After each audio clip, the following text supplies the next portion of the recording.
Okay, it is 2 o'clock Eastern time, so I think we will go ahead and get started. So good afternoon or good morning, depending on where you're located, and welcome to today's webinar. It's FEMA and Tribal Nations Building Capacity and Resiliency. This webinar is hosted by EPA's Tribal Waste Management Program, and my name is Kim Katonica, and I will be managing the question and answer portion of today's webinar. While we wait for others to log on, I just wanted to cover a few housekeeping items before we start. By now, you should have the GoToWebinar application running, and you should see a slide on your screen that says Webinar Housekeeping. If you're having any technical difficulties using the GoToWebinar, there's 2 things you can do. The first is you can go to www.gotowebinar.com and click on FAQs in the blue navigation bar on the left side of your page. You can also ask a question in the question tab on your control panel, and Eastern Research Group, ERG, will assist you. The presentation today, the slides will be advanced by Zach Arman of ERG, and a copy of the slides are going to be posted on EPA's Tribal Lands website in approximately 2 weeks. Throughout the presentation, we do encourage you to ask questions. So to do that, you can go to the GoToWebinar control panel on your screen, and you'll see a question tab. So go into there and ask your question and click send, and it will be submitted to us. And we'll take all of the questions after Nick does his presentation, or if we do get a lot of questions on a specific slide, we will pause to answer those questions right then and there. And then lastly, after today's webinar, there's going to be a short evaluation. Please try and take the time to fill it out. Your feedback is really vital to helping us provide the highest quality speakers and information to meet your needs. Today's webinar is going to be moderated by Charles Reddorf from EPA headquarters, and I'm now going to turn it over to Charles. Thank you, Kim, and thank all of you for joining the webinar today. We are happy to have you participating in today's webinar. Today's 60-minute webinar will focus on emergency management agencies' FEMA declaration process, funding mechanisms, and trainings. Nick Moscato, a FEMA emergency management specialist, will review FEMA's grant programs and application process, highlighting those programs connected to disaster funding and mitigation. This webinar will also provide information on the Emergency Management Institute's tribal curriculum and other FEMA training for tribal government officials and technical staff. And at this time, I'd like to introduce Nick. Hello, everyone. My name is Nick Bruscato, and it's wonderful to spend this next hour with you. So let's get started. If we can see the slides. Great. So hope you're all in the right place. This is FEMA and Tribal Nations Building Capacity and Resilience, FEMA's disaster declaration process for Native sovereign nations. Let's go to slide 2. Okay, this is our agenda for the day, for the hour. We will be reviewing FEMA's declaration process. We'll be highlighting disaster funding, either direct versus subrecipient funding mechanism, public assistance, and then also individual assistance. Once we reviewed that entire process, we're going to highlight some training opportunities and then contact info for FEMA tribal staff so that they can help you review and go through this declaration process. Next slide, please.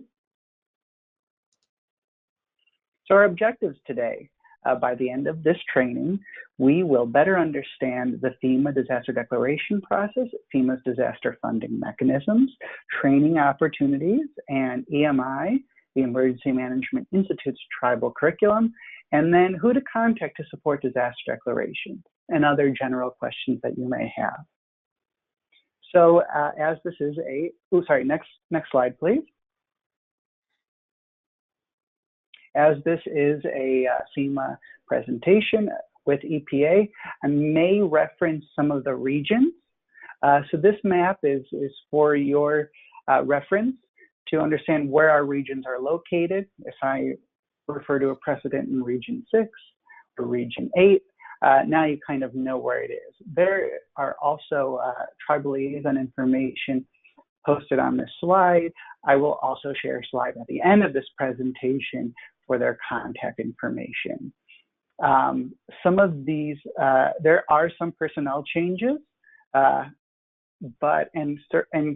certainly personnel changes that are happening right now, the new administration. So these are always subject to change. Next slide, please. So let's dive into it. FEMA's disaster declaration process, procedure and funding opportunities. Next slide, please. So we'll be just highlighting direct recipient versus subrecipient processes right now. This is just so that you're aware of two different tracks to take with disaster declarations. Next slide, please. And we'll be first focusing on the subrecipient. This is also referred to as a subgrantee. It's a tribal disaster declaration through a state. So we're going to really be talking about a direct recipient process for the meat of this presentation. But right now, I'm just going to highlight a couple of processes here. Next slide, please. So tribes as a subrecipient or a subgrantee. So in a state declaration, the state generally receives the public assistance funding from FEMA and serves as the grantee. The grantee is responsible for distributing the funds to subgrantees. In this case, it could be a tribal nation, it could be municipalities, and then also county governments. The grantee is responsible for distributing the funds to subgrantees, monitoring and tracking funds, and ensuring compliance with all grant requirements, among other responsibilities. Tribal governments that elect to seek public assistance through a state declaration can choose to receive assistance either as a subgrantee or a grantee, which is the process that we'll be talking about later. And as a subgrantee, the tribal government will work through the state to apply for assistance and receive reimbursement. Next slide, please. I want to provide a little bit more context here for the public assistance subrecipient subgrantee track. The term subgrantee or subrecipient refers to the applicant through the state, and which also can be nonprofits if there are nonprofits involved in the disaster. Subgrantees must identify its damages to the state, and you're working really closely with the state through this process. There should be a state liaison that will help guide this process. So most of those high-level forms will be submitted from the state. And if you're working at the state, that state liaison will contact those technical staff responsible for what is needed from the tribal government and technical staff. Okay, next slide, please. So we're going to be focusing most of our presentation today on the direct recipient. Direct recipient, separate from the state. This is that nation-to-nation application. Next slide, please. It's a little dry because I'm reading off of the slides in some cases, so just bear with me here. I want to make sure that this information is clear. Should the tribal government elect to serve as a grantee for its project, tribal government will work directly with FEMA, largely without state involvement. As a grantee, the tribal government will require to sign a FEMA tribal agreement and will be subject to all of the responsibilities of a grantee. These responsibilities will include all financial and grants management requirements, ensuring compliance with the Stafford Act, which is FEMA's Major Disaster Declaration Act, and then FEMA's regulations and all other applicable laws, monitoring any subgrantees, and meeting the non-federal cost share requirement, which we will review later. As a grantee, a tribal government is accountable to FEMA for all funds dispersed to or through our government for that program. And we'll talk about the difference between individual assistance and public assistance as a direct grantee and what those can be used for. Next slide, please. Okay, overview of the tribal declaration process. So we're going to look a little bit at background, the status update, Stafford Act assistance, the declaration process, evaluation criteria, decision support requirements, and then post-declaration activities. This is a lot of effort. It requires broad capacity, but ultimately it is worth it, and it is the best way that we can honor tribal sovereignty. Next slide, please. So a lot of the language on these slides are pulled directly from the Tribal Declaration Pilot Guidance. You can access the Tribal Declaration Pilot Guidance on the link above. The next slide, please. Okay, you're going to see a lot of red boxes on these slides. When you see a red box, I want you to focus your attention there. These are key components of the program. In this case, this red box links to several different documents, letter templates, fact sheets that will help you through this process. A lot of this information is pulled directly from there. But I also want to let you know that a tribal declaration guidance, not pilot, is coming out shortly. So you should be on the lookout for that. The link on the top of the screen will also have any updated guidance or documents as well. Next slide, please. Okay, so some of you may be familiar with the Sandy Recovery Act, or SRIA. 2013. With the Sandy Recovery Act, this amended the Stafford Act so that tribes could apply as direct recipients for disaster funds. Before, all tribal nations had to go through the state as a sub-grantee. So this is really a positive change in our program. I think it reflects the flexibility of the program and another attempt to better honor tribal sovereignty. Next slide, please. Now, the declaration request process will move through the chart on the right side. We're going to start by looking at the incident.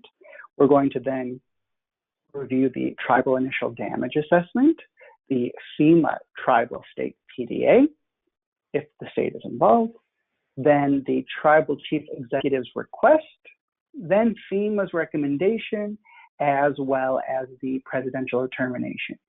You see on this slide, we have the cover of the Tribal Declaration Pilot Guidance, and then also a red box.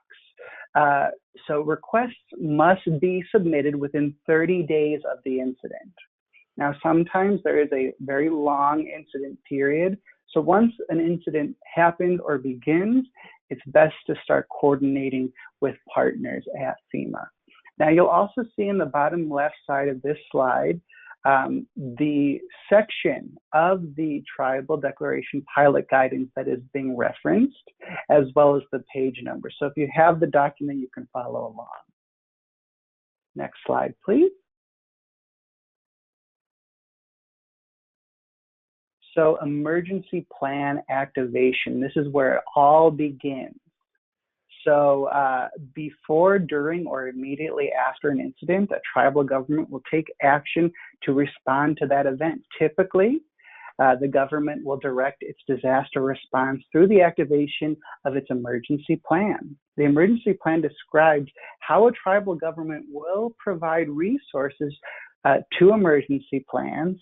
You'll see in the next slide, the Comprehensive Preparedness Guide 101, developing, maintaining emergency operations and plans to help you develop that emergency plan.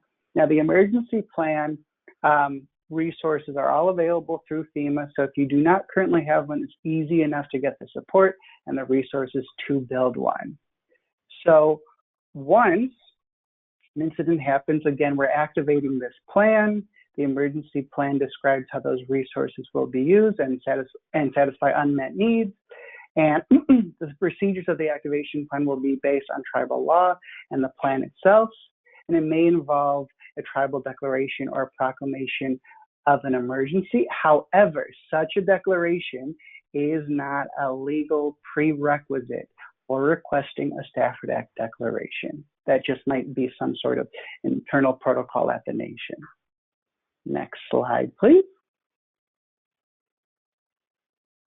Okay, I just referenced some resources for building that emergency plan. So here's some links, and obviously I'll get this presentation after. But a lot of those resources are housed in the ready.gov page, as well as the FEMA.gov/plan page. Now, there are also hazard mitigation plans, which I will reference later in the presentation, that's separate from the emergency plan. Next slide, please. So we have a tribal initial damage assessment. We're assessing the tribe's needs and resources in a more informal fashion. So we need to assess the impact of the disaster and determine if there are needs that cannot be addressed with resources at the nation through insurance or other local, county, state, federal assistance opportunities or processes that are in place before pursuing that declaration process. The assessment can progress through an informal discussion with tribal officials as the need to access assistance from other government entities or nonprofits could exist. So we're trying to use all of our resources available at the time, and then we're identifying where are those unmet needs and where do we need to cover our gaps with those resources. We're relying on a network of support.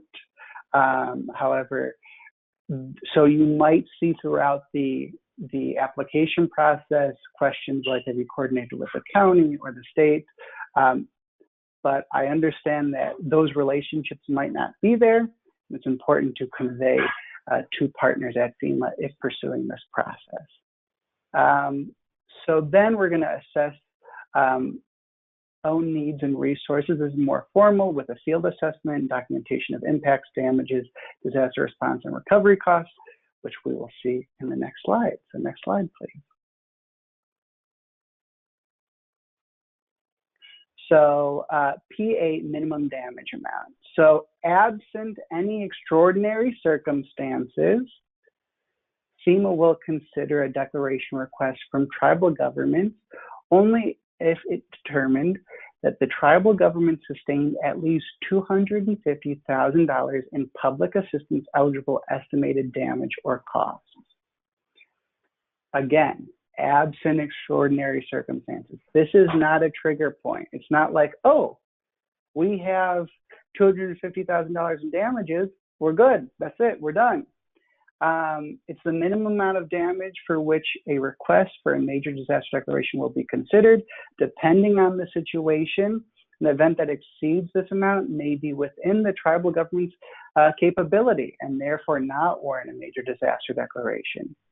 So if it's within the means of the nation and possibly relying on other enterprise, then FEMA may not approve this request. However, there's a lot of opportunities to work with FEMA to identify and solidify those needs and put forward the best PA eligible application. Next slide, please. So how do we make sure that we really know the cost of those damages and we can really identify those needs for public assistance? Well, we do a joint preliminary damage assessment, or a PDA. The tribal government has completed its initial damage assessment, the IDA, which we just reviewed, and the tribal government has determined and can demonstrate that the damage exceeds their capabilities. The tribal government formally requests FEMA to do a joint FEMA PDA. Let's look at that red box right there. Tribal governments may request a joint PDA concurrent with or separate from a state's request for a joint PDA. So if you are working with the state and then there's the choice to go a separate route as a direct, you may see that FEMA is going to conduct a PDA with the tribal nation and the state concurrently, or if there's a push to be separate and function as a direct, that request may be separate as well. Now, if damage is confined to the reservation or tribal land, then obviously that PDA would be separate. So this is going to be key. This PDA will be, the joint PDA request should be in writing and should describe the disaster event, the dates of that the event occurred, and the types and severity of damage. This will specify the type of joint PDA need, like if there's possibly a need for individual assistance as well, and include information on where a tribal government would like to conduct a PDA and a tribal point of contact for that joint PDA. So who's going to be the point person, and where are we looking at this damage? For example, if there's flooding, then we may look for PDAs around riverways or streams, if a tornado is confined to a specific area, for example. Absent extraordinary circumstances, FEMA will not conduct joint PDAs if the initial damage assessment does not indicate that the damage exceeds the minimum damage amount, of course, barring extenuating circumstances. But there may be a lot of coordination with the state throughout this process. Next slide, please. So Stafford Act declarations. We've talked about the Stafford Act a little bit, and you may be familiar with these two major declarations. There's an emergency declaration and a major disaster declaration. Really focusing on that major disaster declaration because that's where we're going to get the most funding from. Next slide, please. Okay, so we are looking at public assistance. Now, for the Stafford Act assistance, public assistance, we have several different categories. We call them Cat A or Cat B, Cat C, D, etc. Like a cat in a hat. Emergency work is under category A and B. Sometimes we will have PA assistance only eligible for Cat A or B. Permanent work like roads and bridges, water control facilities, public buildings equipment, public utilities, and other park and recreation, those categories C through G are permanent work. Now let's look at this red box, shall we? We have a cost share for public assistance. The cost share is 75% federal, 25% non-federal.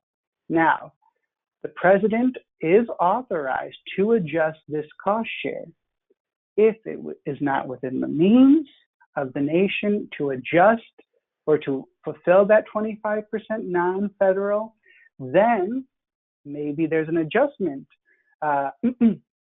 to more than 75% federal. Okay, let's go to the next slide. Now, we've talked about public assistance. Let's talk about individual assistance. Individuals and household programs fit within this individual assistance umbrella. We're looking at $35,500 minimum damage for individual and household programs. This is disaster housing, which provide grants for rental assistance and home repairs. Other needs, which provide grants for replacement of personal property, transportation, medical, dental, and funeral expenses. Disaster and employment assistance is also included in individual assistance and crisis counseling as well. Some of you, if you're involved in the COVID-19 response, this is one of the first individual assistance programs that became available. Disaster and legal services as well as disaster case management. Let's look at this red box in the corner. Cost share for other needs assistance only is 75% federal, 25% non-federal. And the president is not authorized to adjust this. So these are hard and fast numbers for individual assistance. This is, again, individual assistance provides supplemental assistance to individuals and households adversely affected by disaster. Next slide, please. Okay, Stafford Act Assistance, individual assistance. Let's continue here. Let's talk about eligibility. Who was eligible for individual assistance?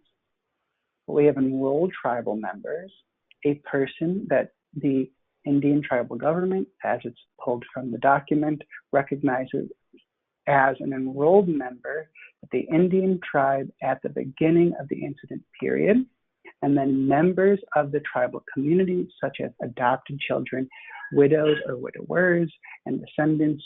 Tribe identifies these categories during PDA, and the tribe must specify categories in the declaration request and assist FEMA in identifying them. So these are criteria, and this criteria for eligibility should be identified and codified in the application at the PDA stage.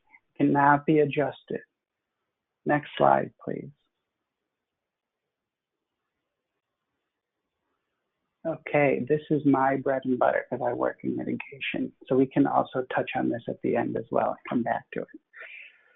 So Stafford Act assistance, hazard mitigation. So mitigation is the effort to reduce loss of life and property by lessening the impact of a disaster. So what work can we do before the disaster hits to lessen it? So FEMA approved tribal mitigation plan is required for PA permanent work category C through G and HMGP, which is a hazard mitigation grant program.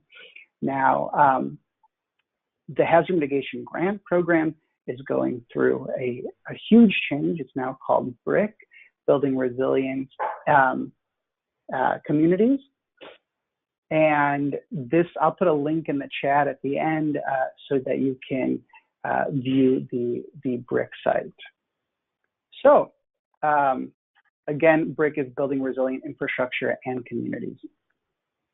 So again, with this hazard mitigation slide, tribal governments have 30 days from the date of the declaration to submit, adopt, and have their plan approved by FEMA. If no plan exists, or if the plan has expired. Now, this is it's a Herculean effort to create a hazard mitigation plan in 30 days, especially when you're dealing with response and recovery efforts and the general declaration process.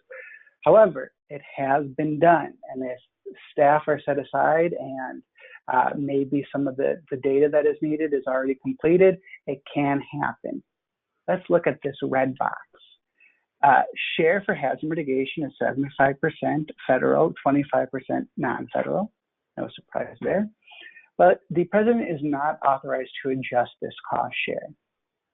Now, there are other grant programs and other opportunities here to get full funding for certain efforts. So when you're applying for, or if you're interested in applying for BRIC, please make sure that you read over that criteria as well. Next slide, please.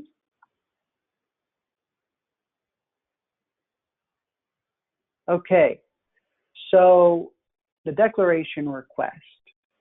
We will first require FEMA Form 010-0-13 submitted by the Tribal Chief Executive. This really starts the process. The certification that the severity and magnitude of the disaster exceeds the tribe's capabilities, and supplemental federal assistance is required. So it's basically just to guarantee that and certify that everything that happened at this great magnitude. confirmation that appropriate action under tribal law has been taken and the tribal emergency plan was executed. Information describing the nature and amount of tribal and local resources that have been committed / will be committed. So you're using all your resources that are available to respond to the impacts of the disaster, and everything's been exhausted. And then certification that obligations and expenditures will comply with all applicable cost sharing requirements of the staff act. So everything is protected by law, and make sure that you're working within the boundaries of that. Okay, next slide, please. Okay, so we are submitting in this example for PA and for IA. So how is this application being reviewed for PA funding? What are the evaluation factors? Okay, well, we're looking at the impacts of the disaster. Beyond the minimum damage amount provided, provide FEMA more information on specific damage impacts and effects those have on the tribe in order to determine whether the capabilities of the tribal government and technical staff have been overwhelmed and whether there is a need for supplemental federal assistance. So what is being damaged?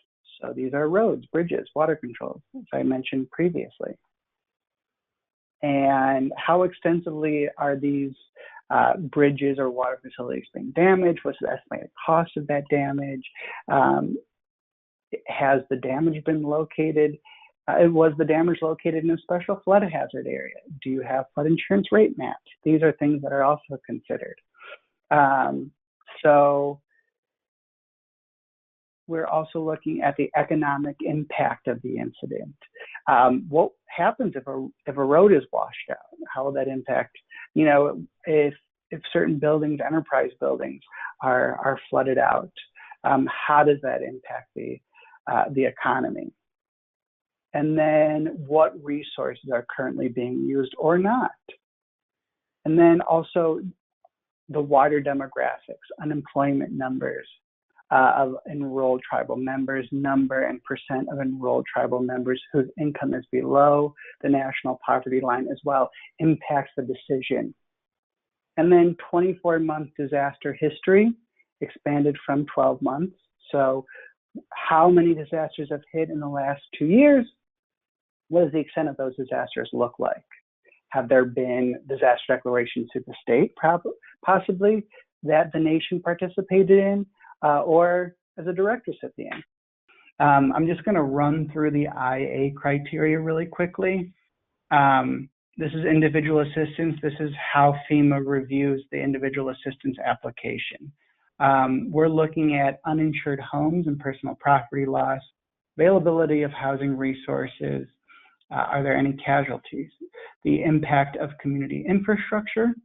We're also looking at voluntary agency assistance, programs of other local, state, and federal agencies similar to PA, and like PA, tribal government resources, and the unique conditions.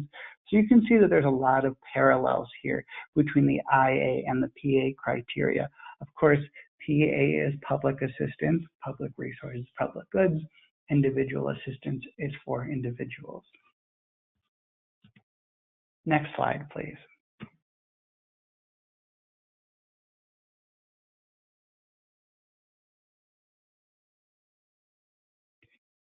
Okay.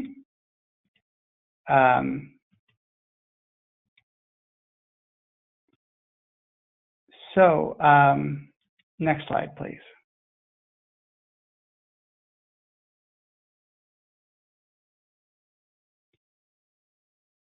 Just one moment. It seems to be taking its time advancing the slide. There we go. Perfect. Declaration decision, slide 29. Slide 29. Great. So factors in the decision to seek assistance with your declaration request. So if the state is also requesting assistance to be included in the state declaration, then tribal sovereignty and the relationship with the state is obviously considered. There's administrative considerations, plan requirements that need to be considered, and then the impacts and cost share.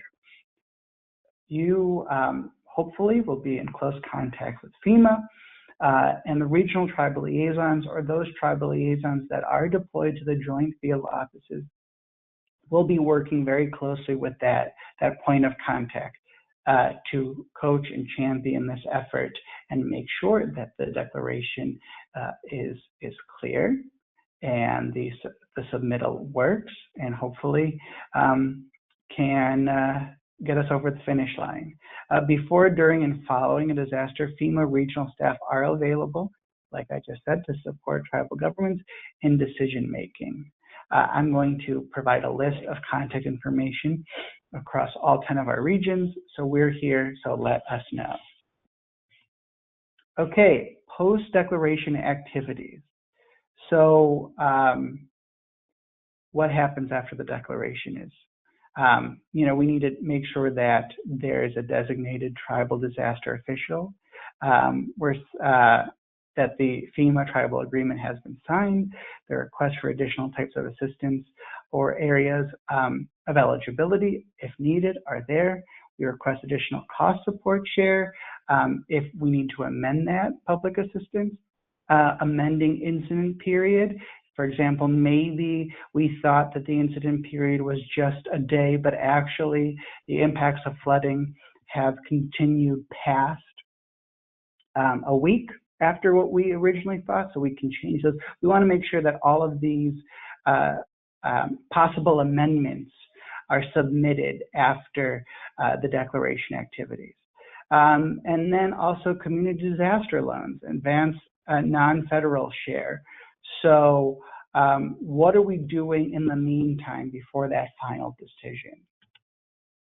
So then ultimately, this is in the hands of the executive office. There's a presidential determination. The President of the United States is the only one that can make the declaration determination.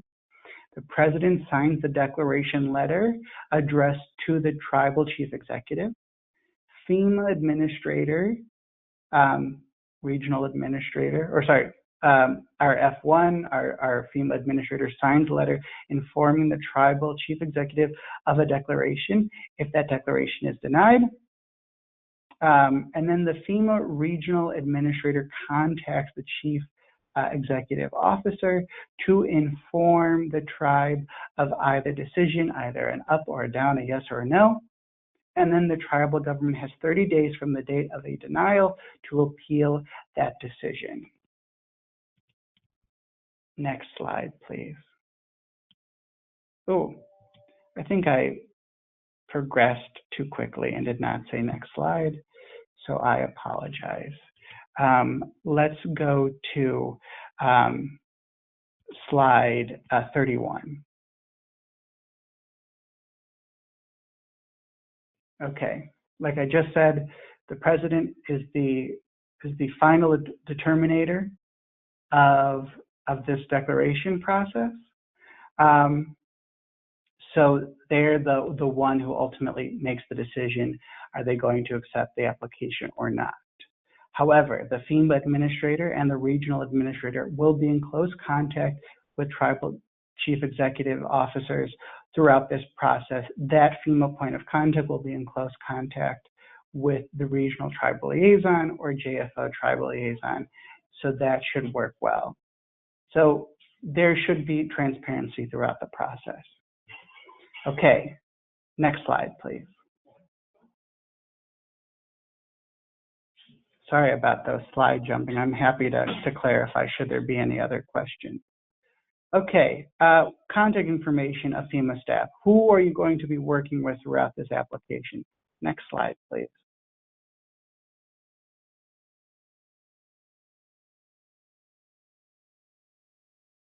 Okay, so we have the FEMA National Tribal Advisor and liaisons. This is we're getting new liaisons throughout the agency.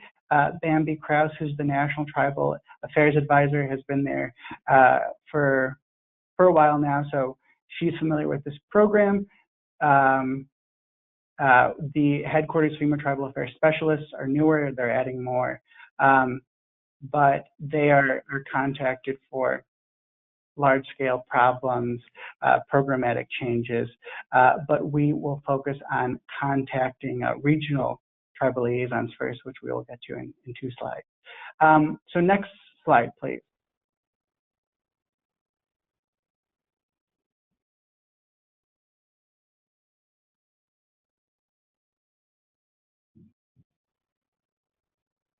Okay, the FEMA Tribal Curriculum Point of Contact. So Katie Hurd is in charge of developing and implementing the tribal curriculum at the Emergency Management Institute.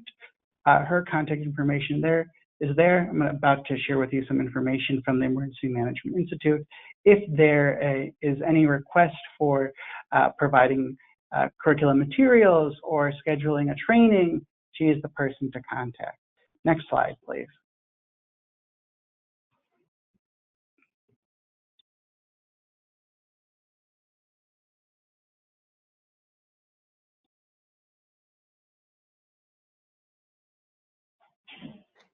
It looks like it's still loading. Okay, no problem. I'll just start talking to slide 35, and then when it finally arrives, you can see it. Basically, there is a tribal curriculum at the Emergency Management Institute. It consists of 5 courses. Some courses can be conducted off-site. Some courses are only conducted off-site. But for more information, please use that link above on the top, first bullet. I don't believe that we're having in-person classes currently because of COVID-19. However, once in-person classes resume, those classes will be conducted in Emmitsburg, Maryland at our training facility there. Topics include emergency management framework for tribal governments, emergency operations for tribal governments, mitigation for tribal governments, and then those offsite courses are emergency management overview for tribal leaders, continuity of operations or COOP for tribal governments. Next slide, please. Okay, these are our tribal liaisons from regions 1 through 6. This should be updated information. I know that people may not be in the office, so please use mobile numbers for that. And corresponding states are provided there as well. Next slide, please. Regions 7 through 10 are here. You'll see that some regions have more than one tribal liaison. So feel free to, I know that sometimes they have state assignments or have split the region in 2, but I'm sure contacting one will help you get in contact with the right people. And I know that Region 9 is getting a new tribal liaison as well, but Chris Pullman is still there and you can contact him. Next slide, please. Okay, this is my contact information. I know that we only have 10 minutes left to answer questions, so feel free to take down my phone number and email me those questions if we don't have time to get to them. Okay, next slide, please. Q&A. Let's open it up to some questions. Excellent, and thank you, Nick. You did a really great job. Thank you. Okay, Nick, the first question we got is, why are tribes subject to non-federal cost share requirements? Tribes are sovereign and should be considered as a fellow federal government. Yes, thank you for that question. Now, I was not there in the decision-making process, so I can't tell you what was behind that, but you're right. I know that when it comes to other grant funding, we have really worked to remove those barriers, those cost-sharing agreements, as well as that competition, which is often been big criticism of our grant programs. So, like I had said about our PA cost share, that cost share is eligible for an adjustment. The IA and hazard mitigation cost share is not up for adjustment, but I would recommend that, that those concerns of that cost sharing issue are elevated to your regional tribal liaison, and if enough pressure is exerted, then maybe the program can change. So thank you for that concern. I appreciate it. Okay, thank you, Nick. I believe we have 2 more questions. Does economic impact include gaming loss? That's a good question. Yes. So good question. So for example, if a disaster impacts revenue from a tribally owned casino, which I think is what the question is referring to, then yes, those are those economic components in that criteria that would definitely influence a PA decision and general decision for getting assistance through a Stafford Act declaration. So yes, so definitely include that. And beyond just gaming, any broader enterprise, whether it could be logging, it could be recreation, those economic impacts are included in the application. So yes, don't forget those. Great question. And I believe this is the last question. Do you know if there's a projected date for when the new Region 9 tribal liaison will be on board? Good question. I do not have the projected date. I know that the decision has been made on who it is. So maybe in the next couple of weeks, I would think. I know that we have a big onboarding on Monday, so that could be it. At least by next month, they should be on. But Chris Pullman, who is still in the role and it will be sharing those responsibilities, is still there, and he can be contacted. And I can put his information in the chat so that you can contact him. Okay. Sorry, we've got more questions in. The first one is, how would you document loss of projected enterprise loss? Oh, good question. Okay, so here's my best guess. Let's use gaming for an example. If you know that your casino produces so much money over a certain period of time, hours, days, whatever, then you can use that to project how much would be lost if the casino has been closed due to flooding or due to damages as part of your application. So if there's an understanding that it'll take maybe a week to get the facility back up and running, and you can generate the amount of what that casino has earned per day, and then say out of 7 days we're going to lose this much money from our revenue stream, that's a great way of doing that. If, for example, there's a logging enterprise and one of the main arteries in and out of a mill or out of the harvesting area would be a road that's been washed out, and you have this many contracts, you have this much lumber that needs to be exported over a certain amount of time, that could also be included in that application. So those are just some examples and some ways of thinking about it. Hope that answers your question. Great question. Thank you. Great.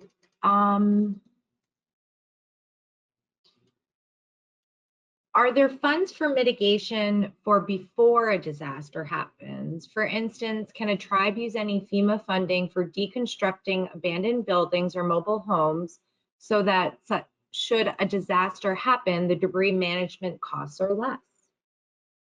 Great question. So I actually just put a link in the chat for our BRIC program, the Building Resilient Infrastructure and Communities. So there's a lot more available for mitigation.